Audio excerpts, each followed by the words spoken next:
के साथ साथ क्या ऐसा कारण है जो कि बीमारी फैलाता है, हमारी आयु को कम करता है? उसमें एक कारण है साथियों हमारा रासायनिक खान पान। दूसरा है संतुलित भोजन का न मिलना। तीसरा है शारीरिक श्रम का न होना। और चौथा है मानसिक अवसाद।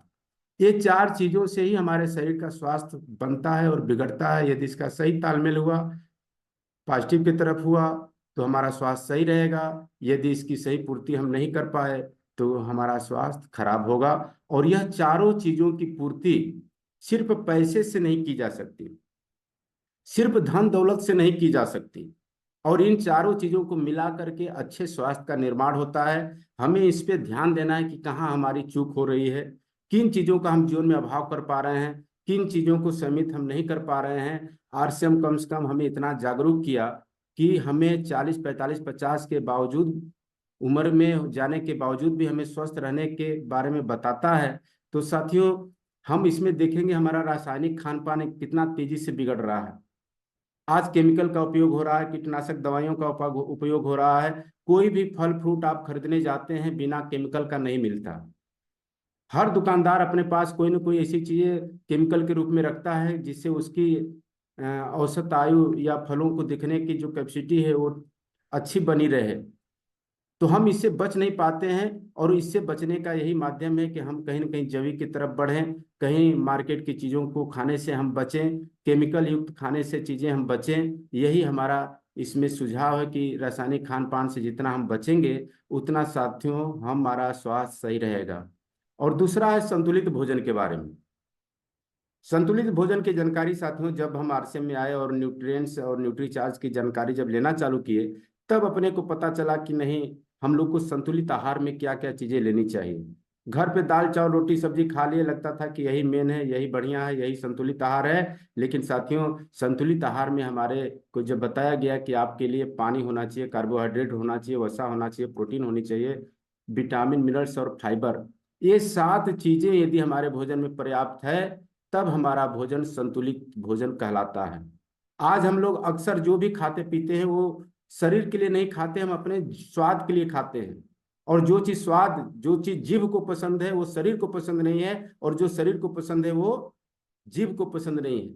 तो आप अपने स्वाद के अनुसार अपना भोजन मत बनाइए। आपके शरीर में ये सात चीजें आपके भोजन के द्वारा आपके शरीर में जा रही है कि नहीं जा रही है, इस पे हमें अमल करना है, इस पे ध्यान देना है कि सात चीजें हैं कि नहीं है। साथियों, तीन चीजें तो हमें पर्याप्त मिल जाती है, पानी, कार्बोहाइड्रेट और वसा। लेकिन इसमें से जो चार चीजें होती हैं, इसका अभाव हमारे जिंदगी में बराबर बना रहता है।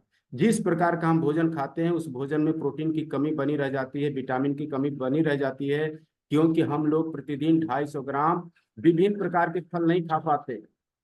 प्रतिदिन हम अपने वजन पे 60 किलो के हैं तो 60 ग्राम प्रोटीन हम रोज नहीं ले पाते। हम फाइबर युक्त भोजन नहीं कर पाते, जिसकी वजह से हमारा भोजन संतुलित नहीं हो पाता और धीरे धीरे धीरे धीरे हमें बीमारियां घेरनी चालू करती है, हमें कई प्रकार के नुकसान होने चालू हो जाते हैं। तो साथियों, ये सातों चीजों की पूर्ति आखिर में होगी कहाँ से? ये सातों चीजें कहाँ से मिलता है? तो आप सभी लोग जानते हैं कि हम लोग के पास एक PVM ब्रेकफास्ट है। आदमी लोग के लिए न्यूट्रीचार्ज मैन और प्रोटीन पाउडर होता है। ये दोनों मिलाकर के जब ले लेते हैं तो प्रोटीन, विटामिन, मिनरल्स और फाइबर, PVMF की पूर्ति हो जाती है और हमारा शरीर धीरे धीरे स्वस्थ होने लगता है। उसी तरीके से महिला लोगों के लिए PVMF आता है, न्यूट्रीचार्जोमैन और डॉयपैक प्रोटीन। यदि यह मिलाकर के हम रोज अपने भोजन में, अपने नाश्ते में सुबह के टाइम इसको यदि ले लेते हैं तो साथियों इसकी पूर्ति हो जाती है और हमारा स्वास्थ्य अच्छा होने लगता है। हम निरोगी होने लगते हैं, हम फिट रहने लगते हैं, हमारे ऊपर उम्र हावी नहीं होता है। और इसका नित्य रोज उपयोग करने से ही आपके जीवन में फर्क पड़ेगा। हफ्ते में एक दिन या महीने में 3 दिन 4 दिन खाने से इसका फर्क नहीं पड़ेगा। तो हमें रोज इसका सेवन करना चाहिए साथियों। और मैं रोज लेता हूँ PVMF ब्रेकफास्ट, मैं रोज लेता हूँ। गुड मॉर्निंग, मैं गौतम मौर्य। और आज हेल्थ इज वेल्थ कहा जाता है साथियों। और हेल्थ को सही रखना चाहते हैं तो आपको लेना पड़ेगा अपने ब्रेकफास्ट में PVMF ब्रेकफास्ट। जी हाँ, मैं रोज लेता हूँ PVMF यानी प्रोटीन, विटामिन, मिनरल्स और फाइबर का सुबह का नाश्ता मैं रोज करता हूँ और इसीलिए रहता हूँ फिट। आपको भी होना है हिट तो हो जाइए, अपने आप को कर लीजिए फिट और लीजिए रोज पीवीएम या ब्रेकफास्ट। तो साथियों, आपको भी रहना है फिट तो आपको भी लेना पड़ेगा रोज पीवीएमएफ, प्रोटीन विटामिन मिनरल्स और फाइबर का रोज आपको लेना पड़ेगा। जिसमें मैन आता है, प्रोटीन पाउडर आते हैं। हम पैसे तो कमाते हैं लेकिन उसका उपयोग साथियों या तो दूसरे के लिए करते हैं या तो गलत जगह खर्च करते हैं। हम ऐसे चीजों को खरीदने के ऊपर उसको फिजूल खर्ची समझने लग जाते हैं, उसका दुरुपयोग समझने लग जाते हैं, इसलिए हम अपने स्वास्थ्य का ध्यान नहीं रख पाते। साथियों, एक लेडीज है बोनी वियर नाम की, और इन्होंने एक किताब लिखा है, और यह किताब का नाम है the top 5 regret of the time. यह ऑस्ट्रेलिया के रहने वाली एक ऐसी डॉक्टर हैं जो कि ऐसे मरीजों के ऊपर इन्होंने रिसर्च किया कि आदमी जब मरने के करीब जाता है तो किन चीजों का उसके जीवन में पछतावा होता है, किन चीजों का उसके जीवन में मलाल रह जाता है। इन चीजों के ऊपर इन्होंने शोध करना चालू किया, रिसर्च करना चालू किया। तो साथियों, उसमें एक निष्कर्ष निकल के आया कि जब आदमी अंतिम समय में होता है, जब मरने के कगार पे होता है, तो उसे एक बात का पछतावा होता है कि हमने अपने ऊपर खर्च नहीं किया, हमने अपने स्वास्थ्य का ध्यान नहीं दिया। जवानी के दिनों में हम पैसा कमाने में इतने व्यस्त हो गए, घर परिवार चलाने में इतने व्यस्त हो गए कि उसमें से कुछ पैसा निकाल करके अपने स्वास्थ्य, अपने सेहत और अपने ऊपर हमने खर्च नहीं किया। इस बात का मुझे मलाल है। साथियों, जब मरने के कगार पे आदमी होता है तो इस बात का मलाल होता है, और वो जिंदगी में चाहे कि हम फिर से इस गलती को ना दोहराएं, इससे सबक ले लें, तो साथियों वह मौका अवसर दोबारा हमारे जिंदगी में आने वाला नहीं है। तो इसमें यही है कि या तो दूसरे के अनुभवों से हमें सीख ले लेना चाहिए या वह समय आने का इंतजार करना चाहिए। तो साथियों, उस समय का आने का जब इंतजार करेंगे तो हमारा जीवन कोई फिल्म के रील के समान नहीं है कि उसको बैक में जा करके दोबारा आप देख पाएंगे।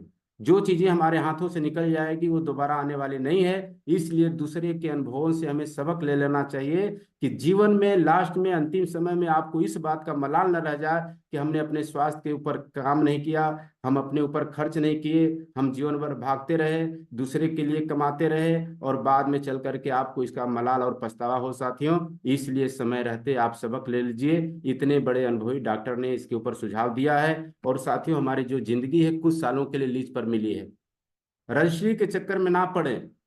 हम लोग जब इस दुनिया में आ जाते हैं तो लगता है कि हम अमर हो गए हैं, हम यहाँ से जाएंगे ही नहीं। जब हम फिट रहते हैं, जब कम उम्र में रहते हैं, तो लगता है कि हमें बुढ़ापा आएगी ही नहीं, लगता है कि मेरी बीमारी मेरे को नहीं, और हम लोग ऐसे खुशहाल जिंदगी को अमर की तरह जीते हैं। तो साथियों, हमारी जिंदगी कुछ सालों के लिए लीज पर मिली है, इसलिए रजिस्ट्री के चक्कर में ना पड़ें। ध्यान रहे कि हम धरती पर मेहमान हैं, मालिक नहीं हैं। यह मालिक हमें कुछ सालों के लिए रोल अदा करने के लिए भेजा है। जैसे एक डायरेक्टर फिल्म बनाता है तो किसी हीरो को 3 घंटे के लिए, 5 घंटे के, 2 घंटे के लिए उस एक्टिंग में उतार देता है, उस अभिनय में उतार देता है, और वह अभिनय निभाता है, फिर उस दुनिया से वो बाहर निकल जाता है एक्टर। उसी तरीके से यह डायरेक्टर भी हमें, यह भगवान भी हमें अभिनय देने के लिए किसी को 60 साल, 70 साल, 80 साल भेजे हुए हैं कि जाओ तुम अपना अभिनय करो, अपना किरदार निभाओ, अपना रोल निभाओ। और साथियों, हमें जीवन में ऐसा रोल निभाना चाहिए, ऐसा किरदार निभाना चाहिए कि यहाँ किरदार निभाने के बाद हम जाएं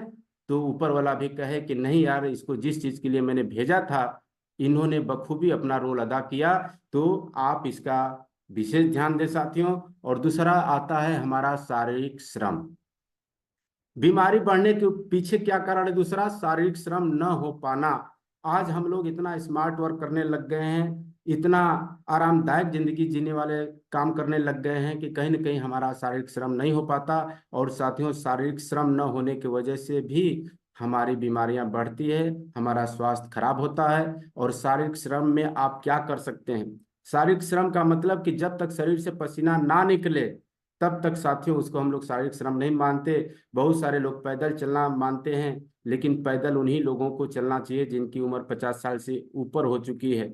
एक नौजवान 25 साल का व्यक्ति 1-1.5 घंटा पैदल घूम के आता है और बोलता है मैं मॉर्निंग वॉक कर लिया, तो साथियों उसके शरीर से मॉर्निंग वॉक करने से पसीना नहीं निकलेगा। हमें फिट रहना है तो आपने पीवीएमएफ के बारे में सुन लिया। और दूसरा काम हमें शारीरिक श्रम वाला करना है जिसमें पैदल चलना हमें है, दूसरा है दौड़ना है, जब हम दौड़ते हैं तो भी हमारा शारीरिक श्रम हो जाता है, हमारे शरीर से पसीना निकल जाता है। तो इस काम को हमें रोज करना है ताकि हमारा फिटनेस, हमारा स्वास्थ्य बना रहे। और यदि कुछ नहीं मिलता है तो हम अपने घरों पे सीढ़ी चढ़ सकते हैं। 250 सीढ़ियां यदि पर डे चढ़ और उतर लेते हैं तो कहीं ना कहीं हमारा शारीरिक श्रम वाला मानक पूरा हो जाता है। और प्रयास करना है कि इतना गति से हम चलें ताकि हमारे शरीर से पसीने निकल सके। और साथियों, कुछ ना समझ में आए, समय आप बचाना चाहते हैं तो सबसे अच्छा फार्मूला, सबसे अच्छा शारीरिक श्रम करने का तरीका वो है डांस। आज लोग 1.5 2 2 घंटा टहल करके भी जितना कैलोरी खर्च करना चाहिए नहीं कर पाते हैं। लेकिन मेरा दावा है कि आधा घंटा सिर्फ आप डांस कर लीजिए, आधा घंटा म्यूजिक चला करके उछल कूद लीजिए, आधा घंटा मन से उसमें डूब करके रियाज कर लीजिए, डांस कर लीजिए। आपके शरीर से पसीना पसीना निकलने लगेगा और संपूर्ण व्यायाम आपका हो जाएगा। तो सबसे अच्छा तरीका है समय बचाने का और अपने आप को फिट रखने का, साथियों, वो तरीका है डांस कर लीजिए। और साथियों, मैं रोज इस काम को करता हूँ। मैं मीटिंग के बाद पर डे आधा घंटा डांस ही करता हूँ। कभी So strong, 2003, the place to be. 2003, the place to be. With a new kind of sound for you to get down. Come on, everybody, everybody, come around. This is how we did. This is how it goes. Love, respect to the great Kishore. I said, this is how it is. This is how it goes. Check out the voice of the great Kishore.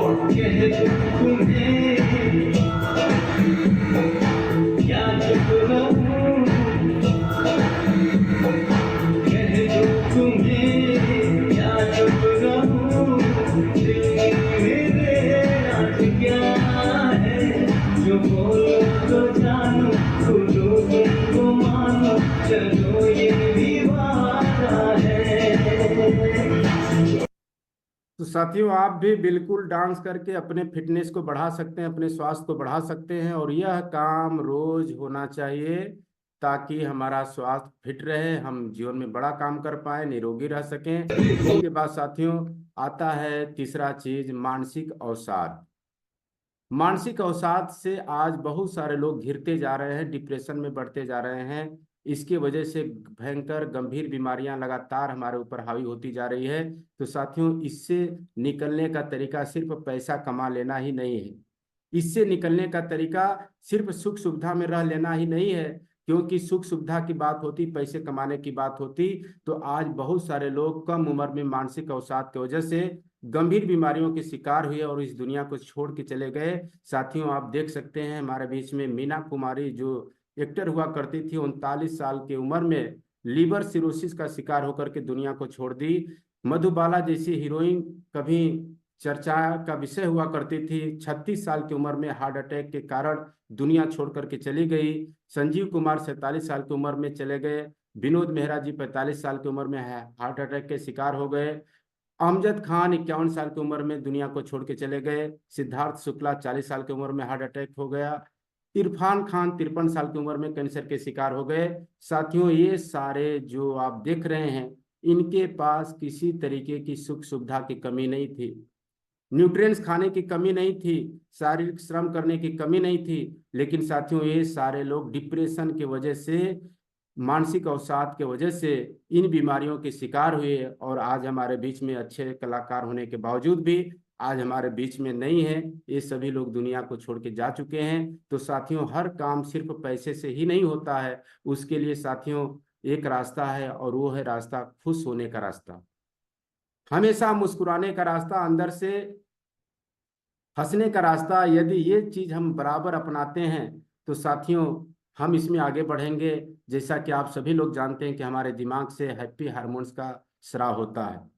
और यह happy hormones सिर्फ पैसे से नहीं, सिर्फ सुख सुविधाओं से नहीं, बंगले गाड़ी से नहीं लाए जा सकते। इसके लिए साथियों हमें थोड़ा मेहनत करना पड़ेगा। इसके लिए आरएसएम के संगत में रहना पड़ेगा, आरएसएम के माहौल में रहना पड़ेगा। मैं आगे आपसे बात करने वाला हूं कि हैप्पी हार्मोन्स हमारा कैसे स्रावित हो, कैसे निकले, उसके ऊपर मैं बात करने वाला हूं। लेकिन मैं आपको बता दूं कि कौन कौन से हैप्पी हार्मोन्स होते हैं। ऑक्सीटोसिन नाम का है हैप्पी हार्मोन्स होता है, डोपामाइन होता है, सीरोटोनिन होता है और एंडोफिन होता है, जो हमारे दिमाग, हमारे मस्तिष्क के अंदर, यह एक अच्छे वक्त पे ही स्रावित होता है जब हम बिल्कुल बिंदास खुश होते हैं, अंदर से लबालब होते हैं। उसी समय साथियों ये चारों चीजें निकलती है, और इसको कभी भी पैसे से नहीं खरीदा जा सकता। ये कभी भी हार्मोन्स कभी आपके सुख सुविधाओं से नहीं निकलते, और यह सिर्फ आरसीएम में ही मिल सकते हैं साथियों। इसको मैं बताना चाहता हूं कि चारों कमियों की पूर्ति आरसीएम में होती है। संपूर्ण जिंदगी स्वस्थ रहना है तो आरसीएम ही करना पड़ेगा, इसके अलावा दूसरा रास्ता नहीं साथियों। पैसा आप कहीं भी कमा सकते हैं, बहुत सारी चीजों को कहीं से भी हासिल कर सकते हैं, लेकिन जिंदगी के संपूर्ण स्वास्थ्य को चाहिए तो आरसीएम ही करना पड़ेगा साथियों। मैं थोड़ा सा आपको अपने बचपन में ले जाना चाहता हूँ। उस समय इतना जागरूक हम लोग नहीं थे, लेकिन उस समय का कुछ फोटो मेरे बीच में है। बगल में जो दुकान में बैठे हुए लड़के को आप देख रहे हैं, इनका नाम ब्रिजेश यादव है, और बगल में मैं हूँ। ये आज के लगभग 25 साल पहले की फोटो है, जब मैं गांव में रहता था। और साथ के कुछ और फोटो हैं क्रिकेट खेलते वक्त, जब गेहूं में कट जाता था गेहूं, तो गांव में हम लोग खेतों में पिच बनाते थे, और उस समय का ये लिया गया फोटो में बॉलिंग कर रहा हूँ, वो बैटिंग। उस समय किसी ने फोटो क्लिक किया, और आज भी वो फोटो हमारे पास मंगाया हूँ साथियों। इसको मैं बताना क्या चाहता हूँ, इसको दिखाना क्या चाहता हूँ इसके पीछे, कि हम लोग मित्र थे, साथ में ही खेलना कूदना, साथ में ही रहना, सारी चीजें थी। लेकिन बाद में दोनों के रास्ते अलग अलग हो गए। एक ने गलत रास्ता पकड़ा और एक ने आरसीएम का रास्ता पकड़ा। हमने आरसीएम का रास्ता पकड़ लिया, और वो गांव वाला रास्ता, नशे वाला रास्ता, बिगड़े वाला रास्ता ब्रिजेश ने पकड़ लिया। और साथियों बाद में चल करके 20 साल बाद हम ये हो गए, और ब्रिजेश यादव ये हो गए। तो साथियों जो इतना बड़ा फर्क आप देखें, यह आरसीएम के माहौल, आरसीएम के खान पान, आरसीएम में रहने की वजह से हुआ साथियों। आप देख सकते हैं कि जो दो दोस्त साथ में खेला करते थे, साथ में रहा करते थे, साथ में हर चीज करते थे, दोनों की उम्र लगभग समान हुआ करती थी। लेकिन आज की स्थिति यह है कि ब्रिजेश जी का चेहरा ऐसे पोजीशन में जा चुका है जहां से कि कुछ सालों के और मेहमान हो सकते हैं। तो ये आरसीएम के माहौल में रहने की वजह से साथियों ये स्वास्थ्य मिल पाया। तो स्वास्थ्य सबसे बड़ा धन है। स्वास्थ्य को कभी भी पैसे से नहीं खरीदा जा सकता, कभी भी पैसे से उम्र को बैक गियर में नहीं लाया जा सकता। वो सिर्फ और सिर्फ आरसीएम के माहौल में ही मिल सकता है साथियों। इसलिए आपको स्वस्थ रहना है तो आरसीएम करना ही पड़ेगा।